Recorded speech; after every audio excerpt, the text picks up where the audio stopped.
Amém, amém e amém. Querido, se você pode, abra sua Bíblia lá em 2 Coríntios 12:10. O pessoal vai projetar aí também. Olha que interessante, 2 Coríntios 12:10. Diz o seguinte: por isso, sinto prazer nas fraquezas, nos insultos, nas privações, nas perseguições, nas angústias, por amor de Cristo, porque quando sou fraco, então é que sou. Olha que interessante esse texto. Por isso sinto prazer na fraqueza. Você sente prazer na fraqueza? Prazer na angústia, na perseguição, por amor de Cristo, porque quando sou fraco, é Ele que me fortalece, então é que eu sou forte. Olha, esse texto aqui, ele está fazendo menção acerca de problemas, você concorda comigo? Problema, angústia, aflição, problema. Quantos aqui não tem problema na vida? Quantos aqui tem problemas na vida? Você não precisa levantar o braço, não quero te expor. Mas queridos, ele está falando de problema. Agora ele está falando, e é importante nós olharmos para isso, por quê? Porque eu e você, nós temos problemas. Nós temos dificuldades ao longo da nossa caminhada, ao longo da nossa vida. Acontece que ele está falando assim, olha, apesar de eu ter problema, eu me alegro com o problema, porque o problema faz eu ser forte. O problema, em outras palavras, me faz ser alguém mais fora da média. O problema, a angústia, a aflição, ela faz com que eu não seja alguém normal. Ele faz com que eu receba algo diferente. Ele faz com que eu receba uma força, e essa força não é uma força pautada naquilo que uma academia pode dar, mas naquilo que Deus pode dar na vida de uma pessoa. Então olha que interessante, porque Provérbios 24 diz o seguinte, que se eu me mostro fraco, no dia da angústia a minha força é pequena. Ou seja, Provérbios, quando nós linkamos com esse texto, nós precisamos entender que ao longo da nossa vida, ao longo da nossa caminhada, existirão situações onde a nossa força ela é provada, onde as nossas habilidades elas são testadas, aonde a nossa confiança ela é colocada em xeque. Agora, quando o Provérbios está falando assim, olha, se te mostra fraco, no dia da tua angústia, você concorda comigo, igreja, que vai ter dia da angústia? Você concorda comigo que vai ter dia difícil? Vai ter dia complicado. Agora o que o texto está falando assim, olha, que nesse dia complicado, nesse dia de angústia, nesse dia de teste aí da sua força, você não tem que pautar as suas decisões, você não tem que pautar a sua força, você não tem que pautar a sua esperança por aquilo que você está vendo, mas por aquilo que você sabe. Ou seja, o texto de Provérbios está falando o seguinte, olha, se no dia da angústia, se no dia da provação, no dia da tristeza, você pautar a sua força por aquilo que você está vendo aqui na terra, você não vai vencer. Se você te mostrar fraco, você não vai vencer. Mas mesmo que tudo esteja desabando diante dos seus olhos, se você te mostra forte, se você te mostra alguém corajoso, se você se mostra alguém com perseverança, você está falando assim, olha, não estou pautando as minhas decisões pela terra, mas por aquilo que está no céu. Por isso que no dia da angústia, por isso que no dia da tristeza, eu não me mostro fraco, eu não me mostro triste, por quê? Porque eu não estou pautando a minha força de acordo com aquilo que eu vejo, mas de acordo com aquilo que eu sei que Deus tem para mim. Por isso que quando eu sou fraco, Ele me fortalece. Sabe, entenda algo aqui essa noite, Deus transforma a sua fraqueza em força. Deus transforma, 2 ou 3 pegaram, Deus transforma aquela área na sua vida que você é fraco, Ele pega aquilo que você é fraco, que você não tem habilidade, e Ele transforma para que aquela área seja usada por Ele na sua vida, como um testemunho. Deus transforma a fraqueza em força. Repita comigo, Deus transforma fraqueza em força. Agora preste atenção, não ignore a sua fraqueza, não ignore a área que você é fraco. Porque ao ignorar a minha falta de habilidade e aptidão, Eu coloco esta falta de habilidade, essa falta de força, como um entrave daquilo que Deus quer fazer na minha vida. Eu coloco como um argumento que eu não sou capaz. Eu coloco como um argumento que eu não nasci para ser isso. Eu coloco como um argumento, não, Deus tem tanta gente melhor do que eu. Você está entendendo que quando você não reconhece que você é fraco e que você precisa da força de Deus, você simplesmente fica limitando aquilo que Deus quer fazer na sua vida por aquilo que você não tem habilidade? Mas o interessante é que na Bíblia Deus pegou pessoas que nem sabiam falar para liderar milhões de pessoas. Na Bíblia Deus pega alguém que não sabia falar, e essa pessoa se transforma em um grande líder. Eu não estou falando aqui de alguém que liderou 1000 pessoas. Eu não estou falando aqui de alguém que liderou 100 pessoas, que já é um grande desafio. Na igreja hoje nós estamos chegando, literalmente hoje, nós estamos chegando a 100 clãs. 100 líderes de clã. Glória a Deus, dá uma salva de palmas a Deus. Glória a Deus por isso. Estamos chegando em 100 clãs. É um desafio. Você manter o DNA, você manter a metodologia, você manter a cultura. É um desafio, porque à medida que as coisas vão crescendo, torna-se mais distante. Amém? Agora, 100 já é difícil. Imagina 1000. Imagina 10. 1000, imagina 100 mil. Você concorda comigo que o grau aumenta? Imagina 1 milhão. Era isso que Moisés estava sendo chamado para liderar. 1 milhão de pessoas, é muita gente. E um bom líder, ele precisa ter uma boa comunicação, você concorda comigo? Um bom líder, ele precisa saber se expressar. Um bom líder, ele precisa saber passar através da sua fala. Qual é as decisões, quais são os próximos passos, qual é a ideia, qual é o planejamento. Um bom líder precisa ter convicção na sua fala. Um bom líder é alguém que se posiciona com firmeza debaixo das suas convicções. Agora Deus está lá, envia um anjo, está lá pegando fogo à sarça para falar com alguém que era gago. Para falar para alguém que não tinha habilidade na fala, que era gago, que ele iria ser a voz de Deus, para ir diante do faraó, a autoridade máxima daquele momento, para libertar milhões de pessoas. Tem lógica? Não tem, mas é que Deus transforma a fraqueza em milagre. Mas é que Deus transforma o ponto fraco em milagre. Deus pega aquilo que você não consegue, que você acha que você não consegue, para mostrar que Ele é que é Deus na sua vida. Eu estou falando aqui para você, mas alguns anos atrás, se alguém olhasse para mim, eu estava cavando um buraco de vergonha que eu tinha. Envergonhado. Hoje as pessoas falam, dão um risado assim, não pode, envergonhado. Tímido. Quem me conhece há mais tempo sabe disso. Tímido. Agora, eu precisei entender, eu precisei ressignificar, eu entendi o que Deus tinha para a minha vida, eu falei assim, não, desse jeito, eu não vou viver o que Deus tem para mim. Agora, querido, querida, olha que interessante, porque o anjo está falando com Moisés em Êxodo capítulo 4. E Moisés, ele dá vários argumentos ali acerca que ele não é capaz de liderar aquilo que Deus estava comissionando ele para fazer. Ele fala assim, primeiro, como que o povo vai acreditar em mim? Como que o povo vai acreditar? Não tem como. Deus fala assim, olha, eu estou contigo. Eu estou com você. Vendo que esse argumento não era válido, ele fala assim, como é que eu vou provar? Uma coisa é eu falar, mas como é que eu vou provar? Não, peraí, você pega isso que você tem na mão, você lança, se transformou numa serpente, você pega de novo. E Deus está falando assim, olha, você não está sozinho, você está carregando o poder. Agora, Moisés apela. E ele fala assim, Senhor, eu não sei falar. Eu não sei falar. Você está falando com alguém, Deus, eu imagino Moisés, você está falando com alguém para fazer algo que não tem habilidade para fazer. Você está falando com alguém que não tem habilidade para falar, eu não consigo falar, eu não consigo me expressar, eu não consigo desenvolver um diálogo, não dá, não tem como. Agora Deus, eu imagino que de saco cheio já de Moisés, olha para ele e fala assim, rapaz, quem é que criou a boca? Essa é a resposta literal de Deus para Moisés. Quem é que criou a boca? Quem é que criou a fala? Não fui eu, vai lá que eu estou contigo. E aquele que então era gago se transforma no maior líder até então, liderando milhões de pessoas.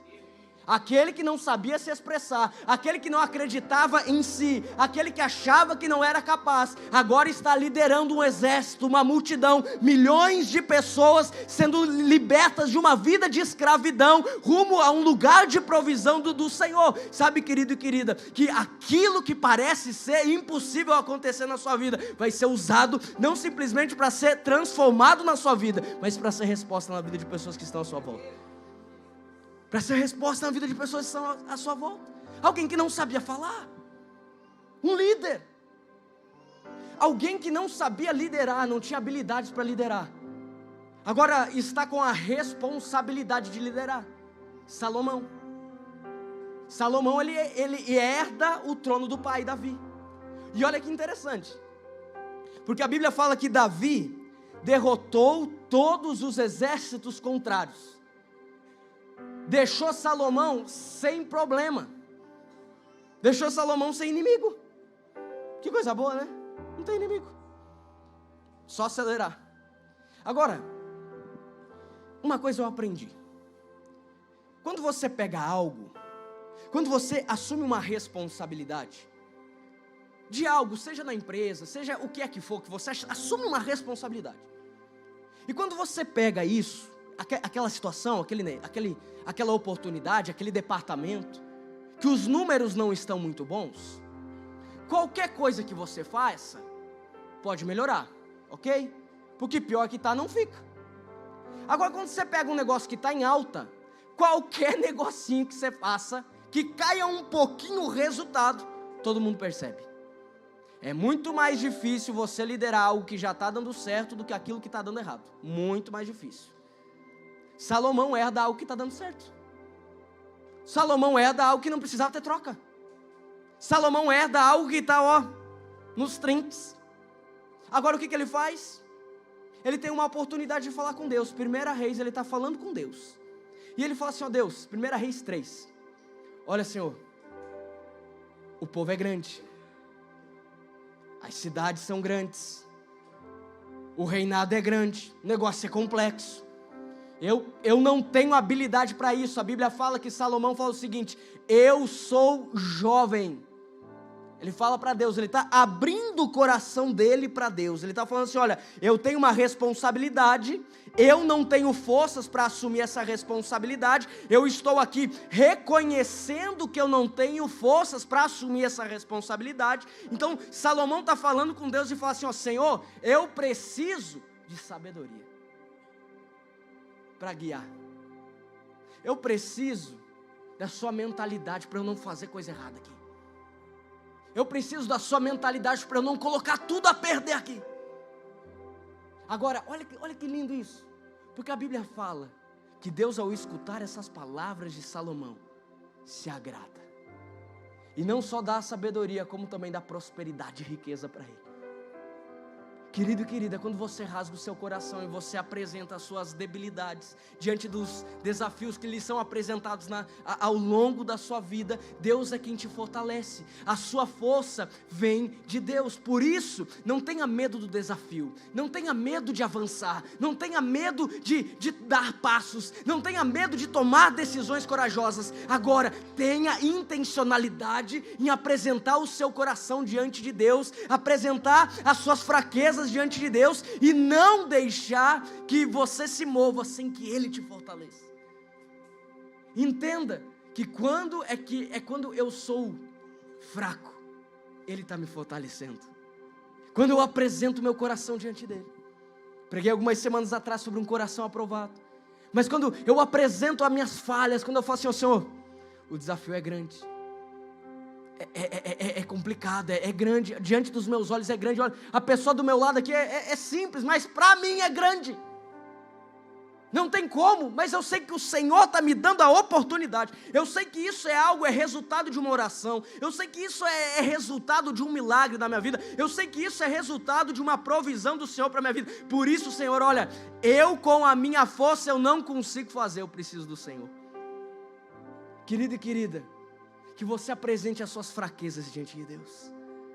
Que você apresente as suas fraquezas diante do Senhor, porque Ele transforma a sua fraqueza em força. Repita mais uma vez, Deus transforma a minha fraqueza em força. Você está preparado para isso? Você está preparado? Você está preparado para começar a tomar decisão da forma que antes você não tomava? Você está preparado para começar a ter ousadia no falar, em tomar atitudes, em tomar decisões, em acelerar processos? Sabe por quê? Porque agora você deu espaço para aquele que te fortalece.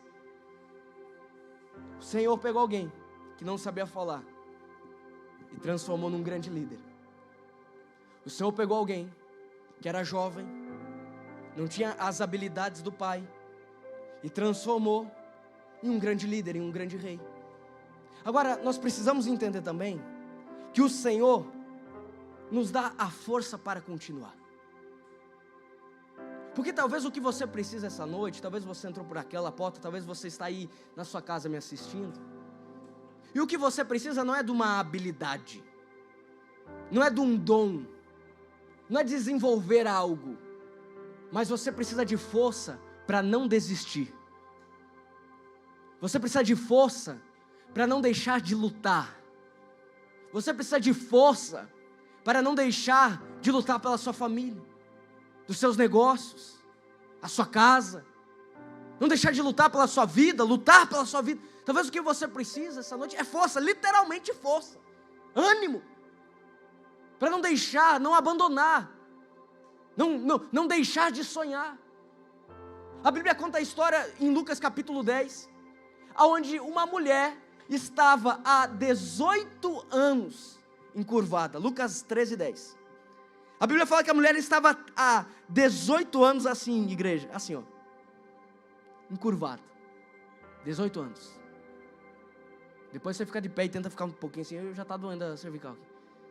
18 anos ela estava assim.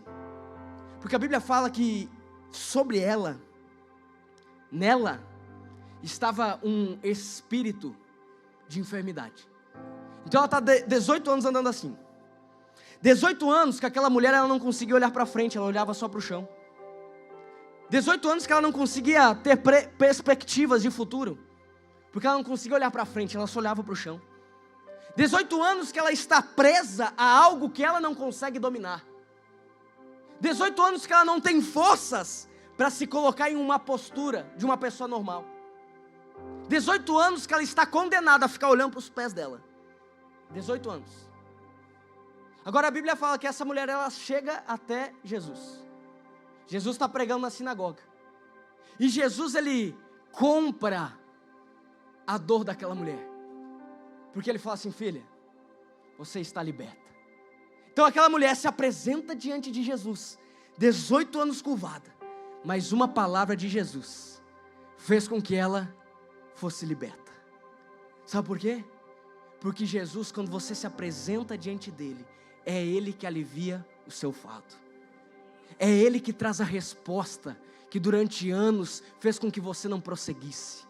É ele que te dá a habilidade que durante anos fez com que você ficasse preso. É ele que te traz à luz aquilo que parece não conseguir, aquele passo que parece não dar certo. Porque quando você apresenta o seu problema, a sua necessidade, a sua falta de força, aquele que é Jesus, aquele que cura, ele vem e alivia. Todo aquele que está cansado e sobrecarregado, vem. Vinde a mim e eu vos aliviarei. Sabe o que significa isso? Imagina você cansado. Não sei se em algum momento da sua vida você já precisou fazer mudança. Quem aqui já fez mudança aí? Alguns agora falam assim: meu Deus, pastor, alguma nessa vida. Mudança. Interessante na mudança que você chama os parceiros, né? Você chama os amigos. E o amigo da onça, né? Chama fazer mudança no final de semana, no feriado. Brincadeira, mas gente, você chama as pessoas que você tem convívio, que você tem intimidade, para quê? Para ajudar. Para ajudar na mudança. Sei lá, contrata uma equipe também. Mas você chama algumas pessoas que você tem confiança para te ajudar no processo. E quando você está numa mudança, geralmente, um dos utensílios mais pesados, o que é? Geladeira. Geladeira é cabuloso. Geladeira, um negócio pesado. Aí você está lá e geladeira você não consegue carregar sozinho. Não consegue carregar sozinho, você precisa de no mínimo 2 pessoas. Só que quando você está com mais pessoas, o que acontece? Você está lá, os dois começaram a carregar a geladeira. Está um numa ponta, outro na outra ponta. Você está lá carregando a geladeira, de repente vem a terceira pessoa e fala assim, não, pera aí, eu vou te ajudar aqui. Ó. E aquilo que estava pesado para 2, agora está pesado para 3. Mas o quilo da geladeira não mudou, só foi distribuído, amém? De repente vem a quarta pessoa, opa, já não é mais 2, é 4. Daqui a pouco tem mais um ali que estava jogando umas trouxas de roupa para cima do caminhão, viu que vocês estão se apertando, vai lá, te ajuda. Agora é 5 pessoas ajudando a carregar a geladeira. Aquilo que no começo estava pesado se transforma leve, sim ou não? O peso mudou? Agora por que está leve? Porque o fardo foi dividido. Por isso que quando eu chego pesado, não em peso, mas sobrecarregado, diante de Jesus, quando eu chego cansado diante de Jesus, eu não aguento mais, eu estou sem forças para lutar, eu estou sobrecarregado. Vem cá, Vini, corre aqui. Finge que você está cansado, sobrecarregado aí, ó, Vini, está acabado, querido. Olha só, quando eu chego diante de Jesus, acabado, estrupiado, sem força, cansado, sobrecarregado, sentimentalmente, emocionalmente, sem forças para lutar. Agora você tem uma palavra, fica cansado aí. Você tem uma palavra, preste atenção aqui. Vinde a mim, todos que estão cansados, sobrecarregados, e eu vos aliviarei. O que Jesus está falando assim, ó, vem aqui comigo. Que aquilo que você está carregando é meu também. O peso que era só seu, agora é meu também. Não significa que não tem peso. Não significa que você vai ser perfeito. Mas significa que agora Deus está contigo, dividindo o fardo. Aplauda ao Senhor para o nosso ator aqui. Você está entendendo, querido, querida? Todo aquele que está cansado e sobrecarregado. Essa é uma noite onde você apresenta a sua falta de força. Onde você apresenta a sua falta de habilidade. Onde você apresenta aquilo que você sabe que tem travado você de viver aquilo que Deus tem para você. E você entende que Ele contigo faz você alguém mais forte. Ele com você faz você se transformar em alguém que a sua esperança, a sua força está nele. Porque como Paulo disse, tudo posso naquele que me fortalece. Eu não estou sozinho, o Senhor está comigo.